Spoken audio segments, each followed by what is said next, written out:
Happy New Year. Let's see. It's the second week in January, and playing a little music.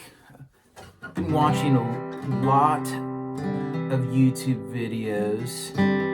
Saw a great one today on David Bennett piano.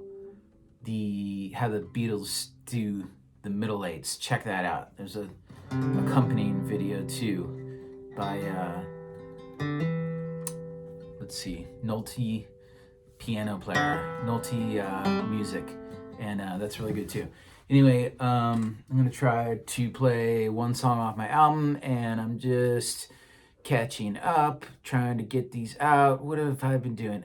I've been surfing a little bit. It's been raining. We had friends that came and visit for New Year's, and we had a lot of fun. Probably eating too much for sure. And how's everybody else doing out there? I watched Tom Bukovac, and he's cooking food on football days still. He did his second cooking video. You got to check that out. That's a good one too.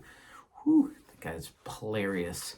I like how he's just literally becoming himself in front of the camera.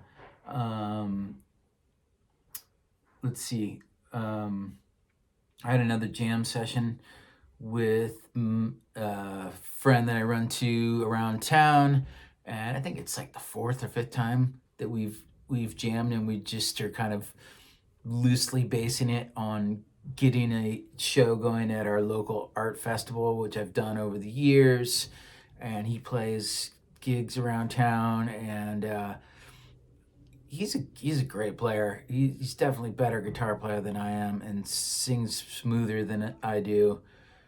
Probably knows more cover songs, which are good for that. But we've been tossing around our own original songs, and that's been fun. And I got a few cover songs that I play, so I'm trying my best. I think I'm lucky because he's a little bit better than me, so it pushes me, which is cool. When you're playing, it's okay. We'll break it down into jamming with people. When you are when you're playing with someone that's better than you, you have the opportunity to definitely to pick up on some stuff that they're doing, as long as it's kind of either they're cutting you some slack and showing you a few things, or if you guys are kind of close in level and you're jamming, but you know that they're doing things a little bit smoother, which is kind of how I feel right now, but it pushes you, so it sharpens up your mind. I'm a little bit less good when someone is possibly below my level, because you kind of got to teach them things along. So I'm wondering if this friend of mine that I'm playing with, he might be going like, yeah, I got to be showing this guy stuff every once in a while. And it might not, sometimes it's not as fun. It's always funner. Well, not always. It's probably more fun to play with someone that is kind of pushing you.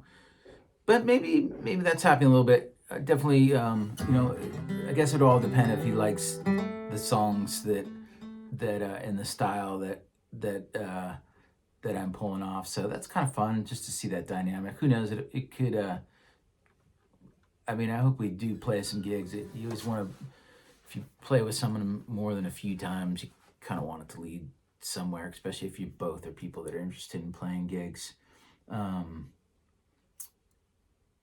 So that's fun. But I tell you, just jamming with people, not only do you play with them and it pushes you, probably it pushes both people. You go back and practice songs. It gives you some motivation to do it.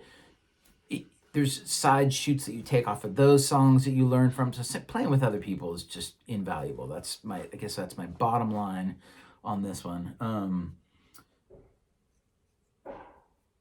I'm gonna play one song off my new album. I don't think I've done this one yet, but let's see. It's called Tried and True Beliefs. Of placeholders, of course, the long list of titles I keep, and there's more where that came from. And stacked on top of them, I'm always acting ways that I could get out. I'll try that one more time. Called Tried and True Beliefs. as placeholders, of course, the long list of titles I keep. There's more where that came from, and stacked on top of them, I'm always acting ways that I could get off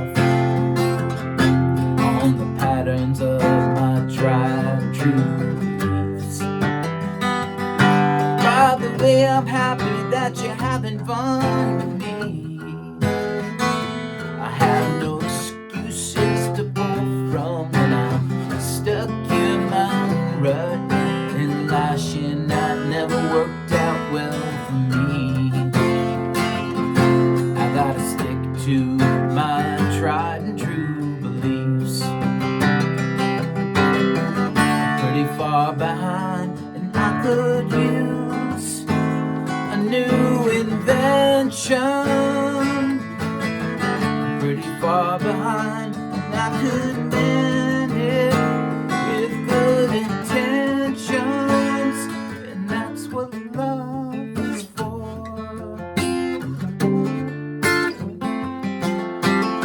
I don't have words to make anybody believe, and I'm wrapped up in home, starved of oxygen. Flower petals are opening for me. I gotta stick to my tried and true beliefs. I'm pretty far behind, and I could use a new invention. I'm pretty far behind, and I could mend it with good intentions, and that's what love is for.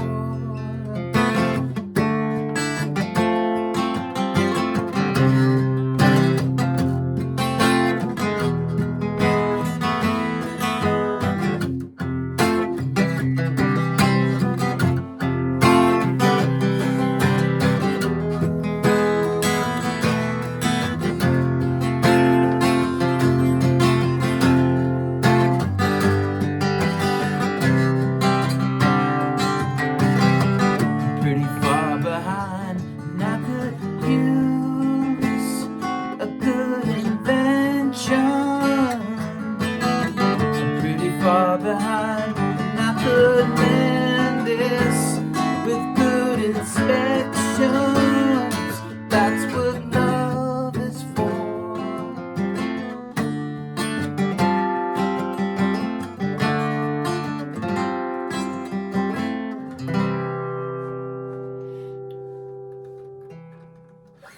All right, cool. So that's a new one. I was just thinking of something while I was playing that. Probably shouldn't have been thinking of something while I was playing, but it was remembering that these new songs that I'm playing, especially of this other guy Jason I'm playing with. I'm trying to learn specifically one thing at a time that maybe is a little bit out of my reach, and this is certainly not a complicated thing for some, but like, let's say he's got a song that goes backwards to, or goes back and forth between E minor, G,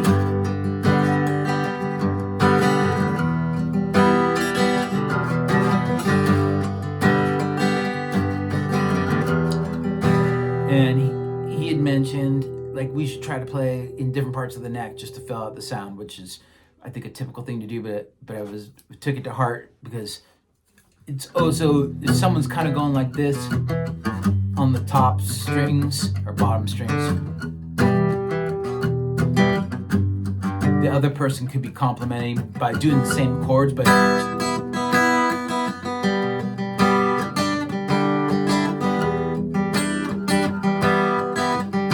more of the high strings.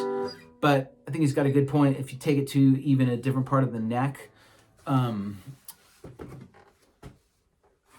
you can augment the sound a bit that way. So there's an E minor. So I've been working on the middle four strings, trying to stay away from the E string on any chording, just because I kind of know those already, and it's a really high tingy sound, and just seeing what's going on in the middle. So I've been doing an E minor here and a G here. Still learning.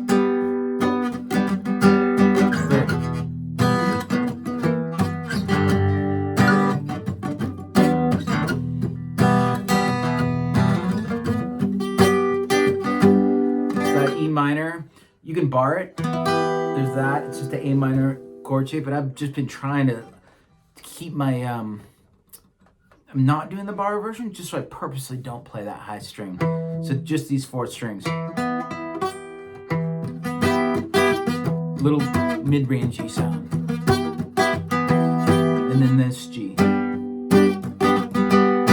So I often play this G when I go up high, which is this is the exact same, but it's just a little bit different fingering and hitting that root note. And I think that form is actually this. It's like a C bar chord. So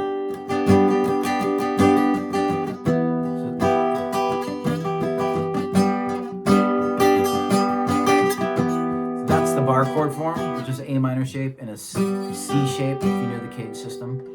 But I'm just literally staying away from the bar chords. Just I'm concentrating on those middle 4 notes. And maybe having my hand just a little more ready to play some lead stuff. So, E minor, G.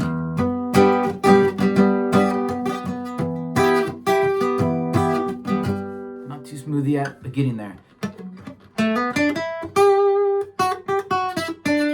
I believe that's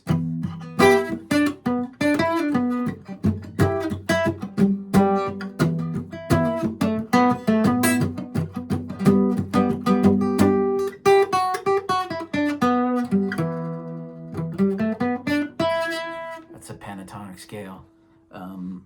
I guess it's it's a G major or E minor, I suppose. That's E minor, this is G major. So those are both right in there. The exact same notes, because one's the relative minor of the other. And not the greatest teacher, but shows you how close those 2 chords are. And a lot closer than these in a way. I guess not, but just their own version. But definitely closer than something like, which is another G. So just trying to not move very much, and on the neck,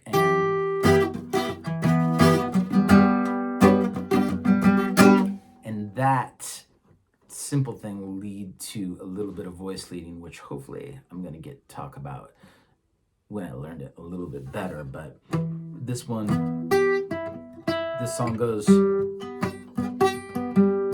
the next chord is D, so there's a D right here, which is a D with a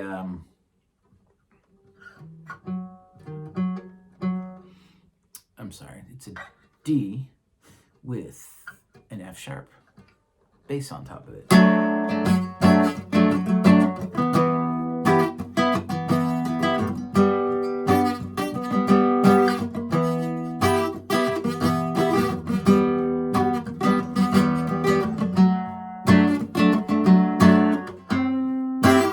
It's a C.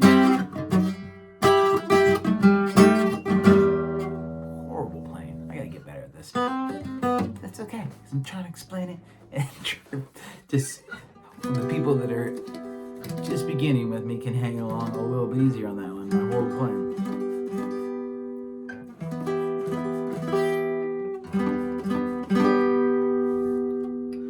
And then there's a D. Because this is the D A shape, and you have that bass over the top. So you got the bass here.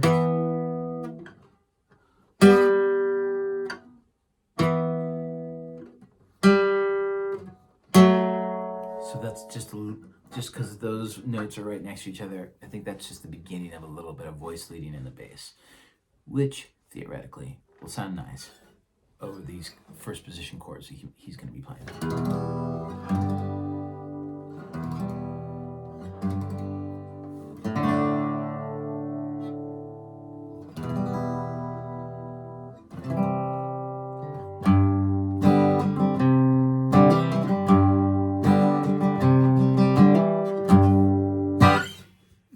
That's it for now. 15 minutes is good. I gotta keep these short because probably gonna just have to get better at explaining these, but getting it out there. Hopefully there's a little bit in there to take. All right, have a good one.